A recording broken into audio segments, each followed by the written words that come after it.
I'm so fixated on the point that I'm dealing with anxiety that I'm causing myself to have even more anxiety. I'm making it worse. So, hence the term anxiety about anxiety. I'm causing myself to have more anxiety. And at the same time, he was sharing his story with me, which I thought was pretty cool, man, to hear from somebody else that could relate to me. Let's say it was relatable. And he was telling me how, he struggled with it for, I mean, over 40 years or something like that. And so, it was very inspiring to see him, let loose and just, express the way he felt. And he told me how throughout the years, a lot of people used to always tell him, suck it up, man. It's all in your head.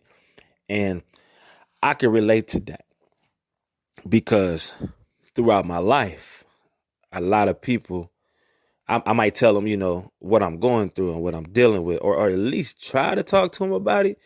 But, it's like, man, it's all in your head, man. Let it go, let it go, let it go.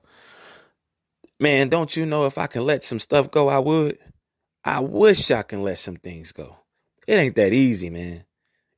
So I felt his pain. And we continued to talk. And for a long time, I felt the way he felt. I felt like nobody understood what I was going through. You know what I'm saying? Everybody, or a lot of people, I don't want to say everybody. Some people, they can support you, but for a long time, I heard, man, it's all in your head. Suck it up. Be a man. Don't be weak. And me personally, man, growing up, especially in the black community, man, we're taught to, or we're told to suck it up. Be a man. Don't show weakness. Podcast is beginning a new journey. Um, I talked about it a little bit on my last episode. I felt very compelled to make this podcast not only about me and my struggles with anxiety, but I wanted to make this podcast for other individuals to be able to share their stories with struggling with anxiety, depression, PTSD, or whatever mental health issue that they're dealing with. I really wanted to make this podcast. When I didn't feel that way, it kind of did something to me, And I mean, I shut down.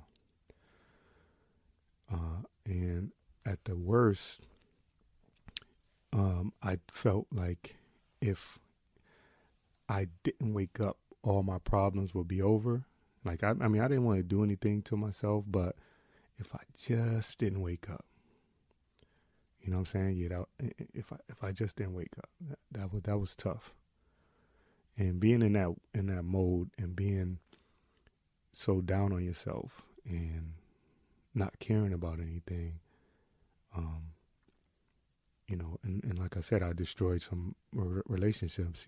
I had to repair those relationships, and I'm still doing that to this day.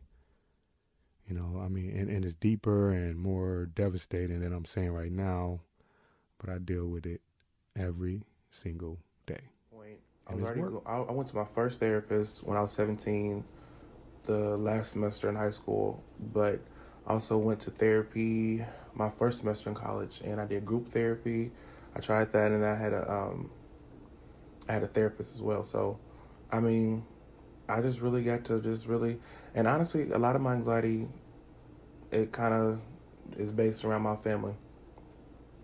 And I hate to say that, and it's annoying because it's like you want to leave the past in the past, but your mind is a strong thing, your mind is a powerful thing, and you have to deal with the things that happen to you and how things are happening now, how they trigger you. And honestly, I take responsibility for how I feel and, my actions, but when I'm on my own, when I'm doing my own thing. With me just squashing it down more and more, just saying, I don't want to talk about this. I don't want to confront these issues. I was extremely suicidal. There wasn't a day that went by where the thought of suicide didn't cross my mind. Probably 100 times a day, and I'm not even exaggerating. I thought about it all the time. It wasn't even always by a handgun.